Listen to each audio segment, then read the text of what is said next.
Good morning to everybody here in person in Brussels, and good afternoon to those of you joining virtually this afternoon.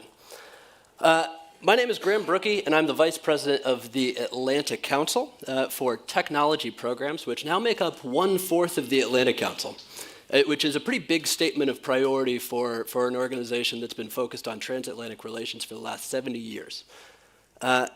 We're here today for an AC Front Page, the Atlantic Council's premier live platform spotlighting global leaders at the heart of our mission of shaping the global future together. And I'm really excited for this conversation, which is particularly timely. We find ourselves, number one, in an era of geopolitical competition and economic competition increasingly defined by technology. We're also more connected than ever. And I want to be very clear about this. The United States is stronger with Europe, and Europe is more competitive with the United States.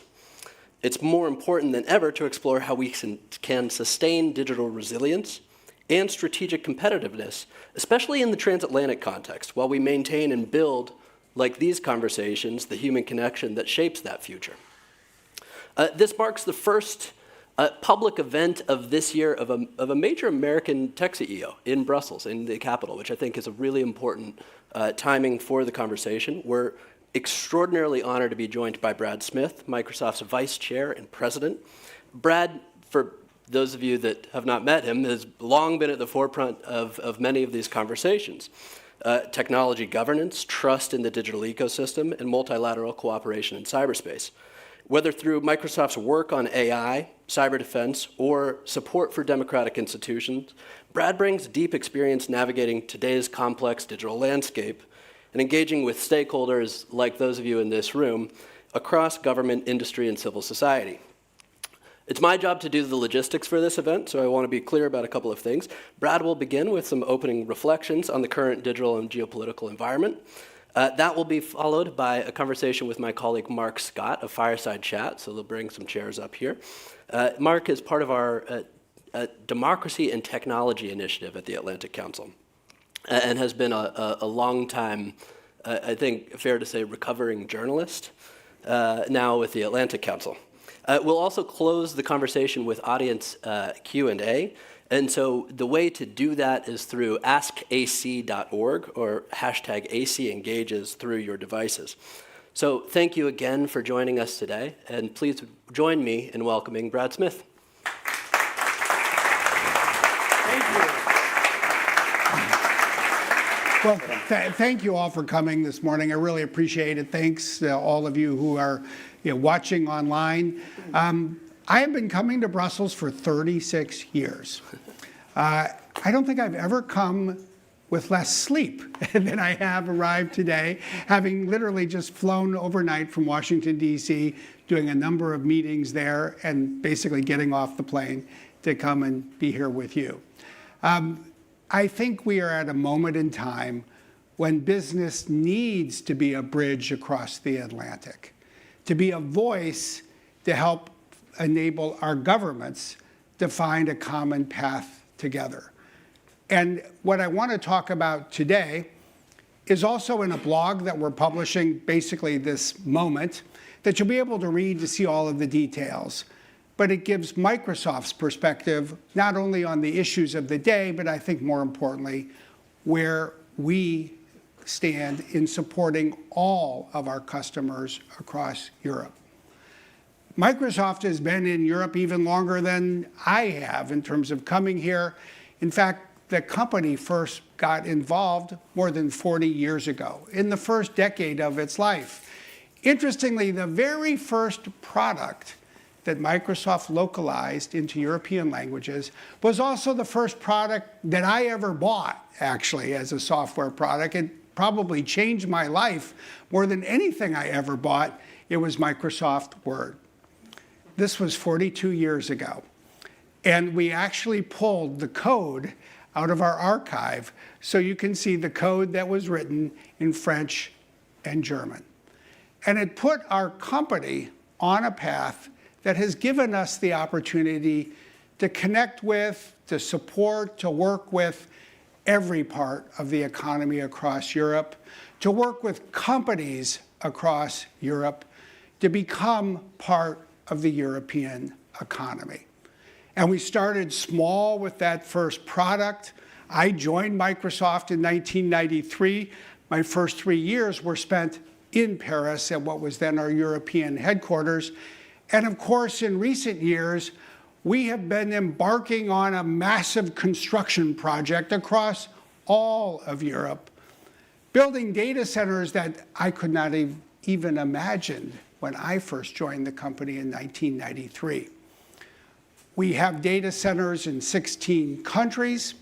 You see them displayed here. It gives us the opportunity, as few companies have, to connect with innovation in every part of the European economy, with European governments, with European open source developers, and with European nonprofits. But what I'm really here to talk about today is what we're announcing today: Microsoft's European digital commitments. This is a moment in time when we understand that there are questions that customers have, that governments have, nonprofits, citizens have about the role of American technology in a time of greater geopolitical volatility. And therefore, I feel it's important to speak on behalf of our company to provide an unambiguous commitment that we are making for all of our customers across this continent. And there are 5, and I'll walk through each of them briefly. The first is our commitment to continue the work that we've been on to help build a broad AI and cloud ecosystem across Europe. So today we're announcing that during the next 2 years, we'll expand our data center capacity across Europe by another 40%. This will enable us to double our data center capacity in Europe over the course of 4 years, from 2023 to 2027. It will enable us to operate 200 data centers in 16 countries across Europe. But in a way that I think speaks to the questions of this moment, I want to underscore something else. We understand that Europe wants a broad AI and cloud ecosystem. It wants to have a variety of suppliers on which it can rely. And we're committed to supporting that kind of broad approach. So with respect to Microsoft's own work in this area, it is multifaceted. We have our public cloud and our public cloud data centers, which are really a foundation for everything we're doing. But a second alternative that we have created in partnership with European governments and companies is a set of sovereign cloud data centers, operating in Germany, operating in France, with local partners. In Germany, with SAP, and with a subsidiary of Bertelsmann. In France, with Capgemini and Orange. These are data centers that have Microsoft technology inside, but they're operated by German companies. In addition, we are committed to partnering with European cloud providers. This is something we've embarked on in part because of the nudge of the European Commission and the concerns of the European cloud sector. And so it led us to commit to greater and deeper collaboration with European providers, to provide them with the ability to use and run Microsoft software on terms that are more favorable than we give to Amazon and Google. This, we believe, is important as long-standing, ongoing support for European cloud companies. In addition to that, we are focused on other alternatives as well. We appreciate that Europe will likely want new sources of competition and cloud computing, including potential investments of public funding. We will be a good supporter, collaborator for the entire ecosystem here in Europe. That is the first commitment that we're offering. The second is a commitment to uphold Europe's digital resilience even when there is geopolitical volatility. I think we need to recognize that we are navigating together an unusual, perhaps an unparalleled moment of geopolitical volatility across the Atlantic. And it is a time when we believe it's important for us as a business to be a voice of reason across the Atlantic. It's why I spent yesterday in Washington, D.C., talking to American officials about the issues that are important and, frankly, what I would be saying here today. But what we want Europeans to know is that they can count on us. That's why we're creating today and sharing a three-pronged commitment to uphold Europe's digital resilience. It starts with what we have built and will manage as a European cloud for Europe.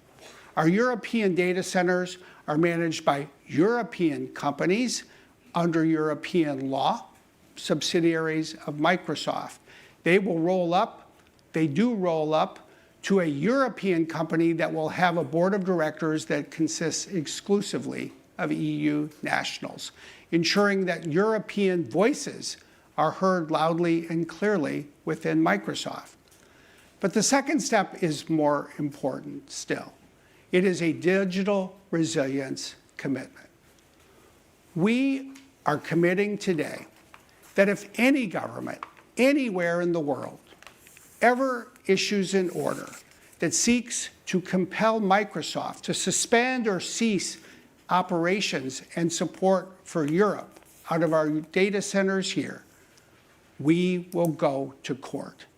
We will take every legal avenue to contest any such order. I first want to say, I regard that as exceedingly unlikely to ever happen. And we appreciate that it is a real concern of people across Europe. It's not actually a topic that people are even talking about in Washington, D.C. But we know we need to address it. And we know that Europeans need to be able to count on us. That's why we're not just offering this as a pledge with words. We will implement this as a contractual commitment by Microsoft and by Microsoft Corporation and all of its subsidiaries in our contracts with national governments across Europe and with the European Commission, so that we're obligated to stand up and go to court if the situation ever arises. And I want people to remember, we have a track record of doing precisely that. We went to court 4 times against the Obama administration over the protection of customer data and privacy, including European data. We went to court against the Trump administration to protect the rights of employees who are immigrants. Twice we've gone all the way to the United States Supreme Court. We not only go to court, we tend to win the cases we bring. But finally, if we ever find ourselves losing, we will put in place business continuity partnerships, arrangements with European partners so they can step in, they can access our code where we'll have a backup copy of it stored in a secure repository in Switzerland, and they will be in a position to ensure the continuity of our services for our customers across Europe. And we also want to make an important statement today, a statement about where we stand and how we think about the role of European law. So when you look at the blog online, you'll see these 2 paragraphs. And as you can see, we get it. We believe in the rule of law as a company. We believe in the role of European law across Europe. We always have. It's been fundamental to our ability to build a business here, a single market that would better serve customers. And I'm sure we'll talk more about this in the Q&A. This includes competition law. This includes the Digital Market Act. This includes other important areas of European law and regulation. We're committed not only to building digital infrastructure across Europe, we're committed to respecting these laws and the role that the rule of law plays across this continent. The third commitment relates to privacy, that we'll continue to protect the privacy of European data. This has been not just a quest, but it's been a bit of a data crusade, if you will, because we believe fundamentally in privacy as a human right that needs to be protected around the world, that was born in many ways in Europe itself. That's why we were not just an adherent, but an advocate for the GDPR, not just in Europe, but frankly for worldwide application when it came into force. It's why we pursued what we call our EU Data Boundary Project, a project that we completed last year that gives European customers the ability to store and have their data processed in Europe. It's why we've added to that data boundary project with additional steps we have taken through what we call confidential compute, so that when our customers are using our Azure platform, they have the control they need over their data, even including control that covers whether and when Microsoft can access their data to provide customer support. You will see us take additional steps in the following weeks and months, because what we're offering today is not only these 5 commitments, but the first wave of concrete steps that we want to take. So I will say, stay tuned, because we'll have more to say and announce in concrete steps in this space. The 4th commitment I want to go to is also, frankly, for us, something of a crusade to protect the cybersecurity of Europe, a crusade to protect the cybersecurity of all of the countries of the NATO alliance, of the European Union, and other countries around the world. And as you know, for Microsoft, this has always included Ukraine.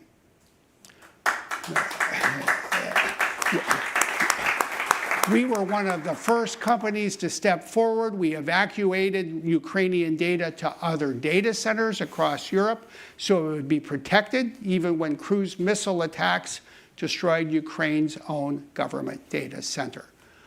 We have provided more than $500 million, $500 million US, of free technology and financial assistance to Ukraine since the war began, without interruption. We have never stopped. We have included not just threat intelligence that we actively share, and we have never stopped, but also active work to disrupt cyber attacks against Ukraine.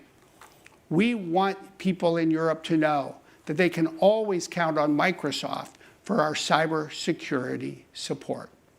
That's why today our CISO, our Chief Information Security Officer, announced that we've created a new position, a Deputy CISO for Europe, who will report directly to our CISO at our headquarters in Redmond and be even more involved in addressing European needs, issues, and concerns.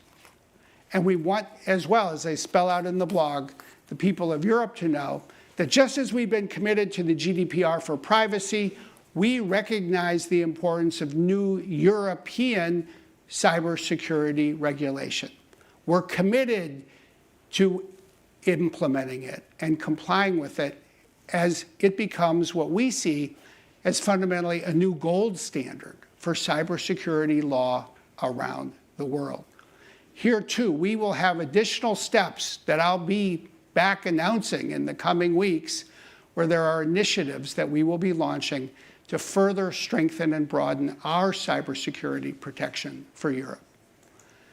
And finally, we are committed to strengthening Europe's economic competitiveness, including for open source developers. Open source code, open source models. People often ask me when I visit different European capitals, when I describe all the data centers we're building, who can use it? And the answer is, we are building this for Europe as a whole, for the companies that we've worked with over the last 50 years, and for the startups and scale-ups of today and tomorrow. It's been an enormous privilege for us to frankly be connected to so many parts of the European economy. And our view is that AI is the next great general purpose technology, a technology that will impact every part of the economy, like electricity did more than a century ago. This is a moment where, as the European leaders have recognized, there are real European needs when it comes to building a more competitive economy. We see this everywhere in the world, and we fundamentally believe that AI will be the indispensable element in building more competitive economies for every country in Europe and every country, in fact, around the world. We know that Europeans need to have confidence that they will be able to use what we are building at the platform and infrastructure level to fuel economic growth, to advance productivity gains. That's why a year ago in Barcelona, I announced our AI access principles. That's why as we look back over the past year, we're encouraged by the progress we've made. We now have more than 1,800 AI models running on Azure, available to the world, and enabling people who create something new to make it available to everyone and go to market much less expensively, much more quickly. So many of those 1,800 models are open source models. So many of them involve European companies and entities like Mistral and Hugging Face. And you will see us take additional steps in this space as well to ensure that governments and customers across Europe have the confidence they need that they will be able to put this technology to work. Ultimately, these 5 commitments connect together. And we see them as very much complementary. They come out of the conversations that we've had with government leaders and with customers across Europe. Today is an important day, but it's really the first day in work that we will continue to pursue to implement these commitments and to build on them. Ultimately, what we are doing is building a European cloud built in Europe, to run for Europe, fundamentally to serve Europe. And I believe it's a moment in time when it's important for American businesses to underscore for Europe that they can count on us. That is our view at Microsoft about the role we play. We celebrated our 50th anniversary as a company the first week of this month. I think it's fitting that as we approach now the end of the month, we look forward in here in Europe to a place that has been so important in our past. Microsoft would not be the global successful company that it is today without Europe, without the European customers that bet on us, without the European citizens that bet on us. Europe has always been good for Microsoft. It's been good to Microsoft, even when we had disagreements and challenging days, as I was often in the middle when those occurred. But throughout it all, we have always appreciated the role that European laws, European values, the European customer base, and the European economy plays. So fundamentally, we want the people of Europe to know that they can always count on us. Microsoft's support for Europe always has been and always will be steadfast. Thank you very much.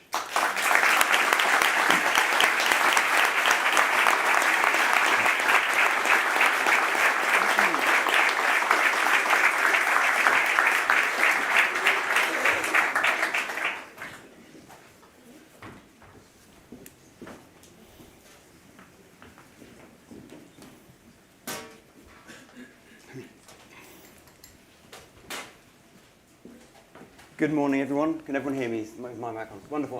Brad, thank you for that. It's a busy crowd. Hello, my name is Mark Scott. I'm part of the Atlantic Council's Democracy and Tech Initiative.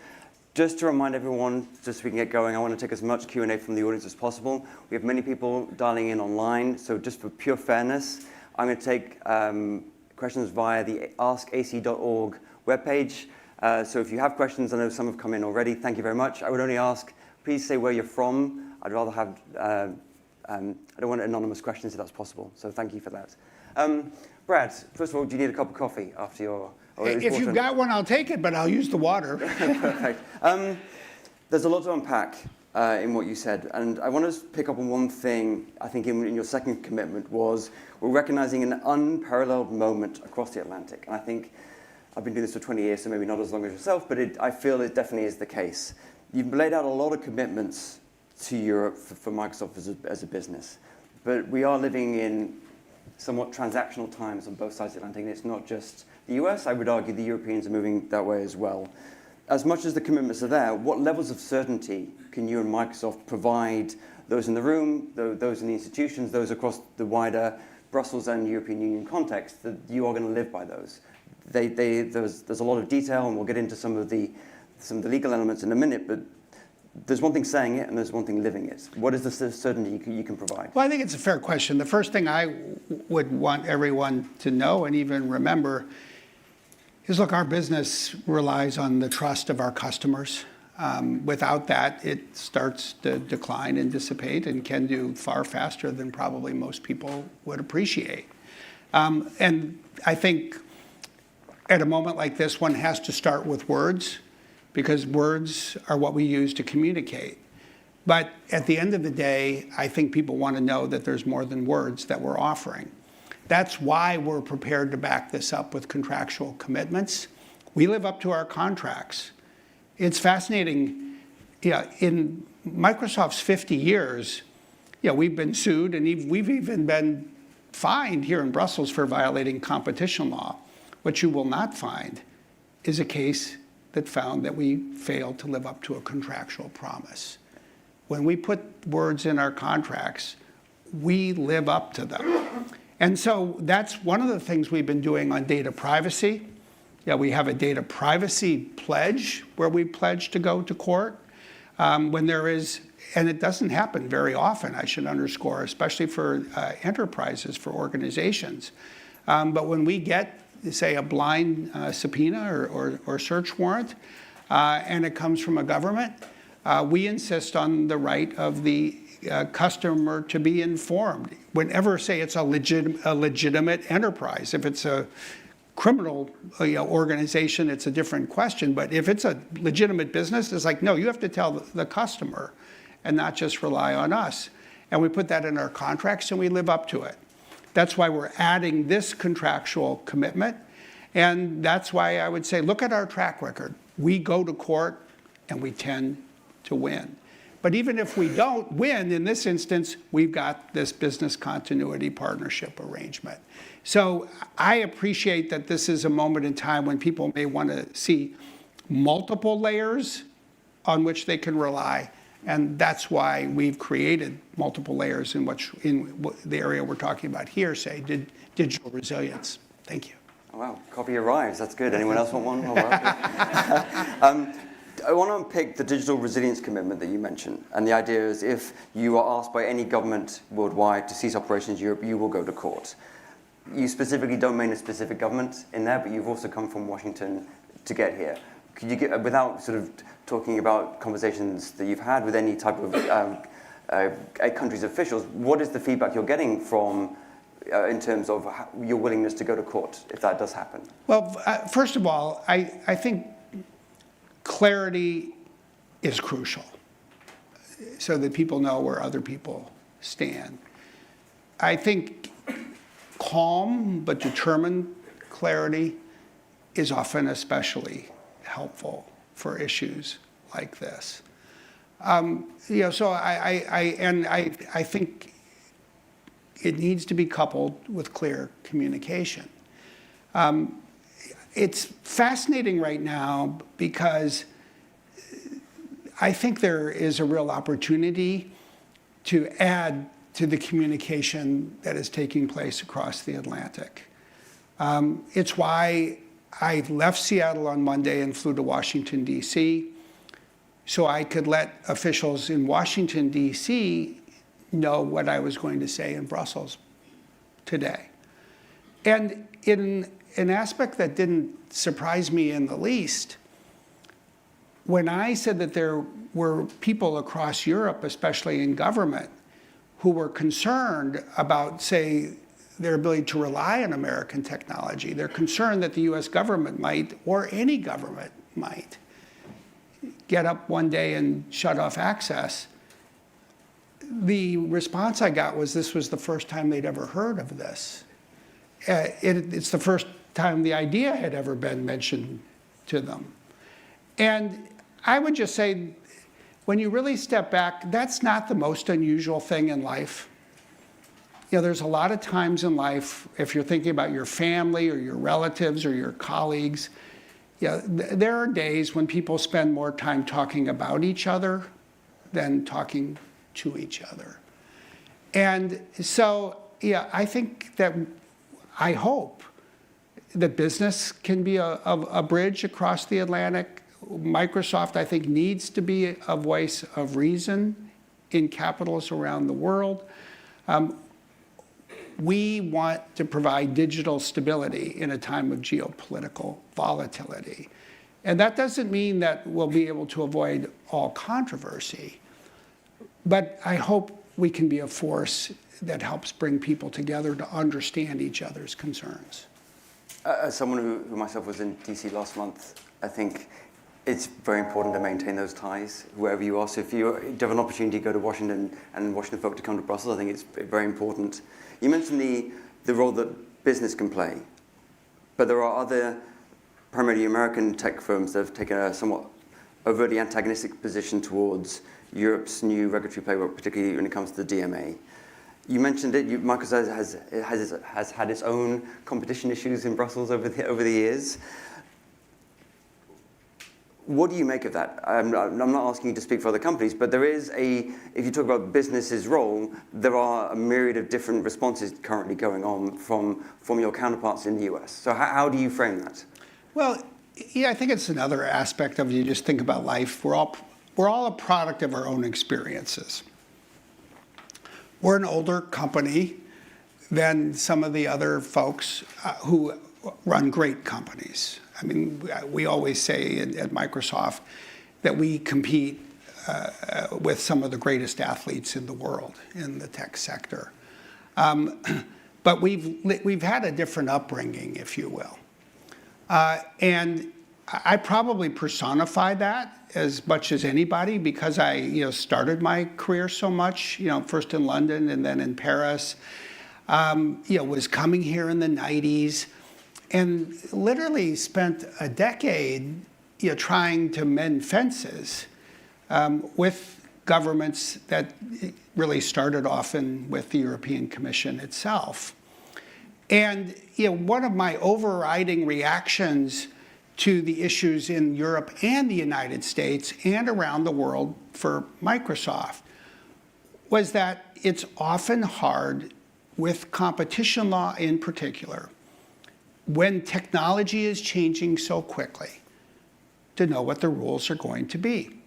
Because the typical path historically around the world, starting with really the Washington and then Brussels, was to pursue competition cases. And you really wouldn't know what the rules definitely were until they ended.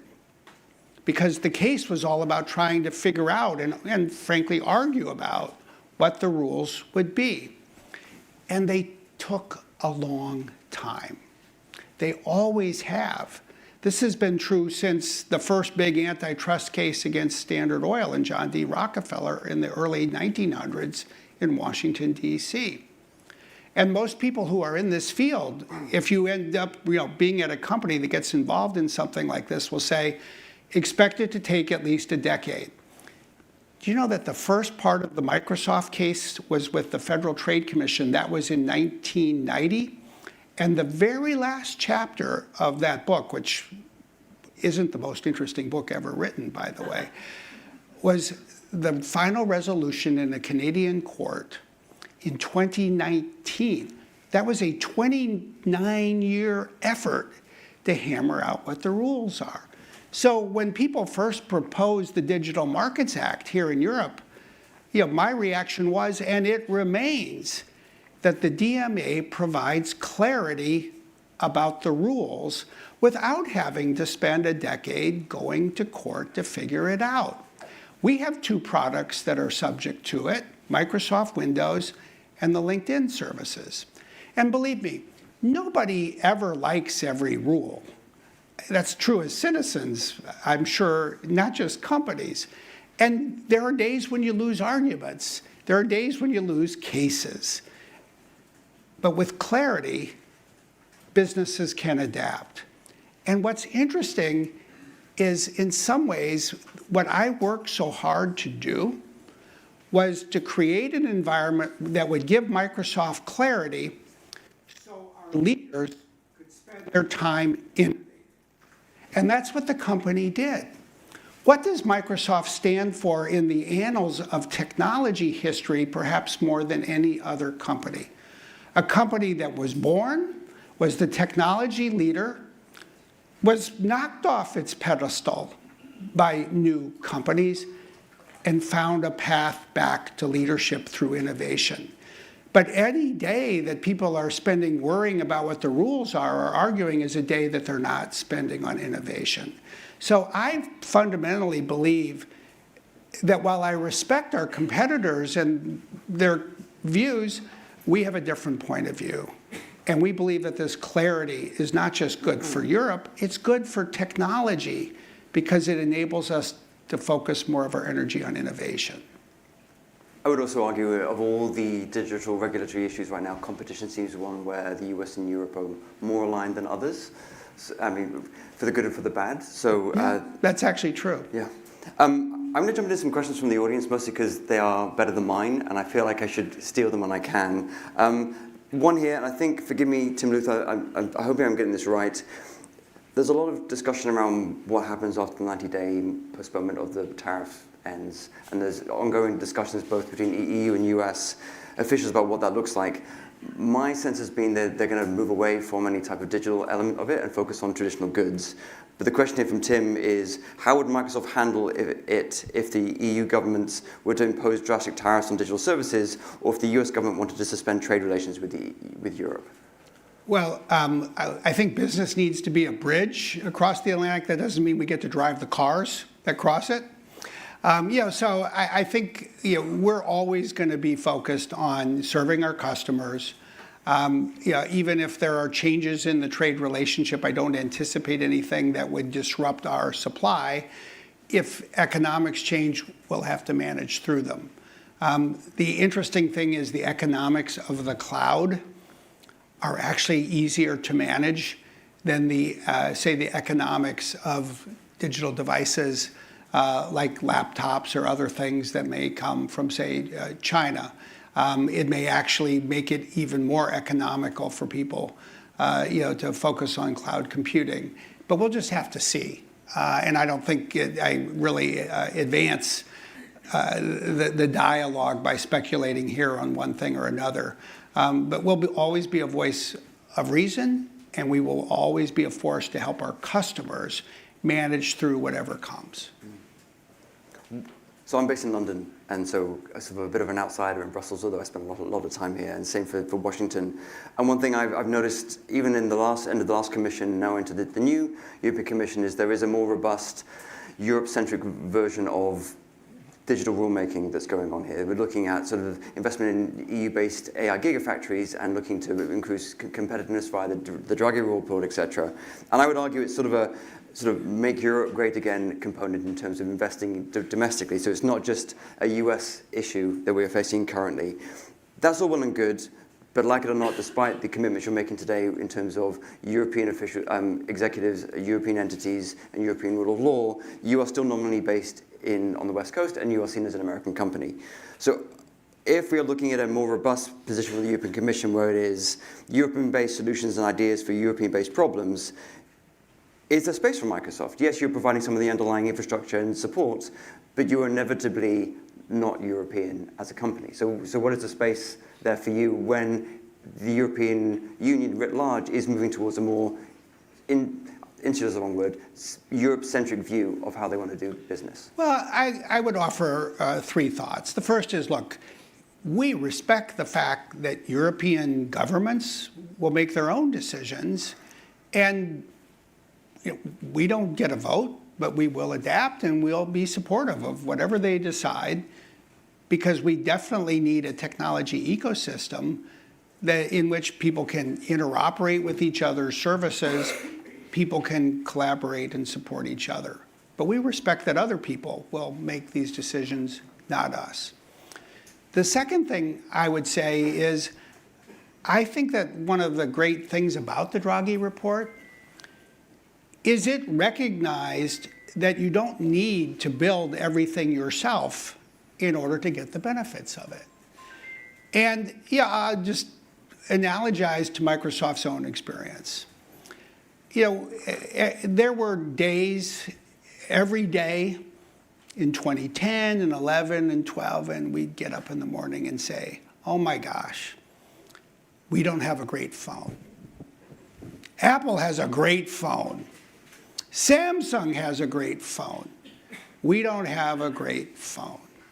We tried to build a great phone. We even acquired the business from Nokia. And then when Satya Nadella became CEO in 2014, Satya fundamentally reached two conclusions. The first was, I don't think we're going to be too successful in the next couple of years in building a great phone. But more important, he said, we can succeed without one. We can build software that runs on other people's phones. We'll bring Office to the Mac. We'll be the company that runs everywhere. In short, he said, we will invest and double down on our strengths. There are so many days when the number one thing that strikes me about Europe is that I think people can run the risk of making the same mistake we made. You envy what you don't have and fail to appreciate what you do. The European economy is, in so many ways, one of the world's greatest, maybe the world's greatest, domain expertise-based economy. What do I mean by that? Take a domain like machine tools. Take a domain like pharmaceutical products. Take a domain like chemicals. Take a domain like automobiles. Just go from domain to domain, and you find European leaders, companies that frankly have a much longer life and sustained track record of success than you tend to find in the United States. So Europe can and should do many things, and if Europe chooses to, say, use public money to invest in data centers, that's Europe's decision to make. But my message would be, remember that all of those great domains need to remain globally competitive. And the key to global competition is harnessing the power of AI. So it's good that you have American companies here. It's good if you want to add to that. But more than anything else, remember, most of all of these enormous strengths. That is the fundamental pillar of Europe's standard of living. Make sure they remain at the forefront. And I hope that then people will enable us to do what we want to do, what we've always done, which is support every part of the European economy. As someone who was there at the launch of the Windows Phone, it was not a good phone. It just wasn't. I actually think it was better than people think, but that's probably not worth debating. So another question from the audience, and thanks to Jan for this. You talked about some of the commitments Microsoft making in terms of litigation, but how to put this politely, there are some questions in terms of the executive and judicial branches in the US currently. Are there further steps that Microsoft might be willing to do to protect its sort of European data centers, poison pills or other legal technical devices just to ensure that if there is a question that data is secured here in Europe? Well, I think there's always room for us to learn more, to get smarter, to consider other ideas. There's plenty of opportunity for us to have a dialogue, especially with European leaders and European customers in the months ahead. Having said that, I do fundamentally believe that this is what we in the tech sector call an edge case. It's a very unlikely scenario in which to arise. I feel very good about what we're putting in place today. We'll stand behind that. I believe in the rule of law. I believe in the integrity and independence of the judicial system in the United States. I continue to have great confidence in that. I think we all should. I think we should all be a voice that supports the rule of law in the United States, in Europe, and around the world. And if there's other ideas that haven't occurred to us, I'll definitely be interested in getting smarter. So I must hold up my own biases as a both British, Irish, and American citizen. So I very much wedded to the transatlantic relationship myself personally. There's a variety of questions here looking at what that looks like going forward. And as someone who covered, while I was a journalist, the Trade and Tech Council quite extensively in the previous commission and the previous White House, that there were some significant benefits of maintaining those ongoing relationships. That currently isn't happening. We are looking at the EU-US privacy framework having potential questions around it. We're looking at potential trade difficulties, to put it lightly, between Brussels and Washington. You mentioned repeatedly that business can play a role in bridging that gap. I would argue that people like Atlantic Council would too, but again, yeah. I'm also biased. Where can we have some easy wins? Where are there opportunities to maybe get past some of the politics with a small p and focus on areas of, you mentioned cybersecurity, you mentioned Ukraine, you mentioned defense, areas where there is ongoing mutual and frankly bipartisan agreement on the need to cooperate? Well, let me offer a couple of specifics, but then let me just say a word about the general issue, because I think it's one that we can all help address in a constructive way. I do think we have concrete opportunities in the cybersecurity space. I think we have a concrete opportunity in the privacy space. One of the quests that we've worked to nurture more than any single company, really, is an international agreement across the Atlantic that would govern government access to data, especially public sector data. And one of the aspects of the Cloud Act, when it was adopted, was a provision to create this statutory authority for these agreements.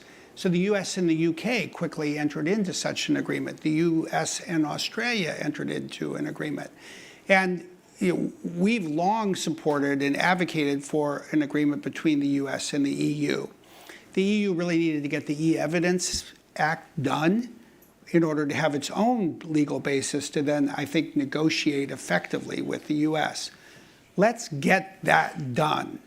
Let's get that done this year. This is the time. Negotiators on both sides of the Atlantic have been working on it. And let's use it to assure each other that there's a common framework for the protection of privacy on both sides of the Atlantic. But then let me go back to the more general comment or theme, because I've been thinking a lot about this. One of the maybe unusual features of Microsoft in the tech sector is whenever there's a new major world or technology development, we often try to go back and learn from history. And we did this in the Great Recession in 2008, 2009. And one of the things that really struck me that we and I thought a lot about was there's an economic theory that basically says that you have a major financial panic on average every 70 to 80 years because that's the time of a human lifespan. So by the time you reach the 80-year point, everyone who had any living memory of the prior failure, the risks that were taken, the problems that were created, they're all gone. So if you look at the Great Recession in 2008, it was 79 years after the start of the Great Depression in 1929, which was almost exactly the same amount of time before what was a great panic in 1857, the first real global economic panic.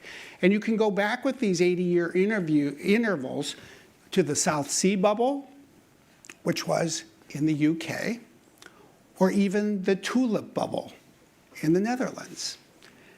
And what I've been thinking about recently is that just as human memory loses that conscious importance, that regard for problems, you can also forget about your strengths. So what are we all going to commemorate 8 days from now? It's the end of the war in Europe 80 years ago. What were some of humanity's greatest accomplishments in the 20th century? It's what followed.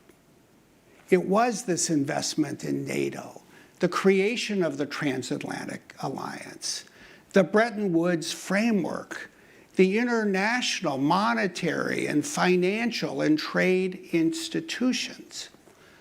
We created it all.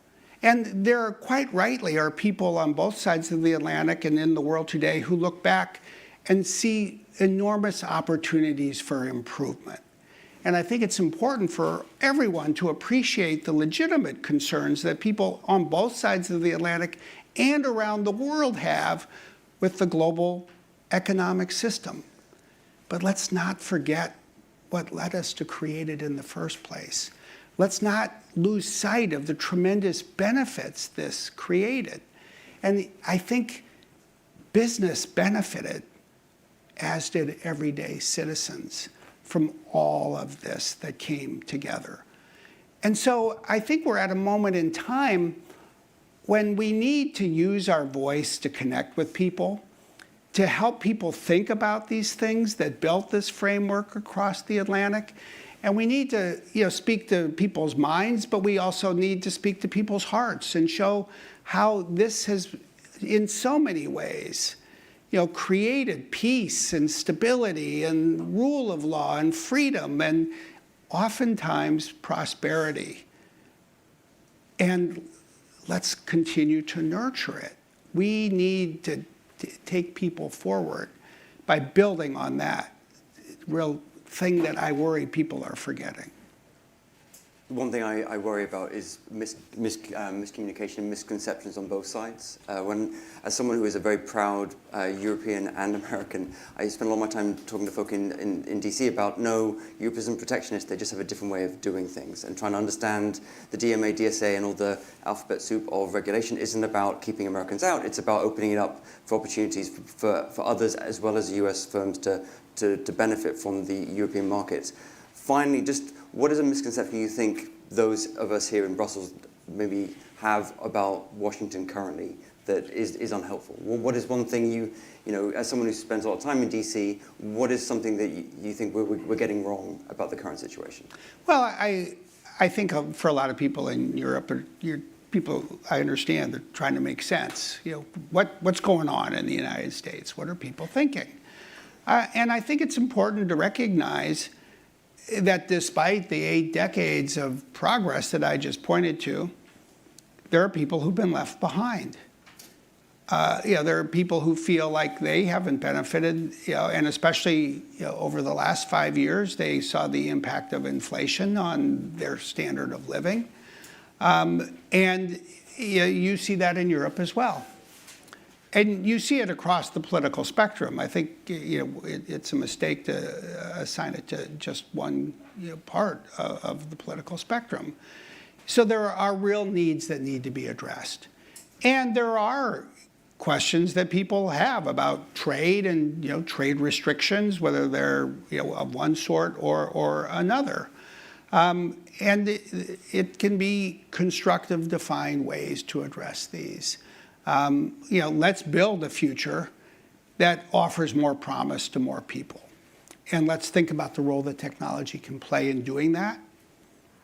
Let's make AI a force for good, for economic competitiveness and productivity growth, and a tool that helps people. But let's contribute to, I think, the dialogue in every country that is about not only ensuring, say, more productivity and economic growth, but a path to progress that reaches more people. And I think it's good to have the opportunity to, frankly, spend more time listening to each other. We live in a world where there's so much news and so many things, distracting us from each other, that there is still no substitute for time spent with each other, listening to each other in person. I think on that note about active listening, we're going to call it wraps. Brad, thank you so much for joining us, and enjoy your day in Brussels. Thank you. Thank you. And also, thank you so much, everyone in the audience, for joining us. I know there's a lot going on this week in Brussels, as well as kids being off school. So thank you for joining us if you join. And then for those online, and also those who'll be rewatching on the East Coast later on, thank you for joining us. And watch out for more AC Front Page events on our website. Thank you very much. Thanks. Thank you.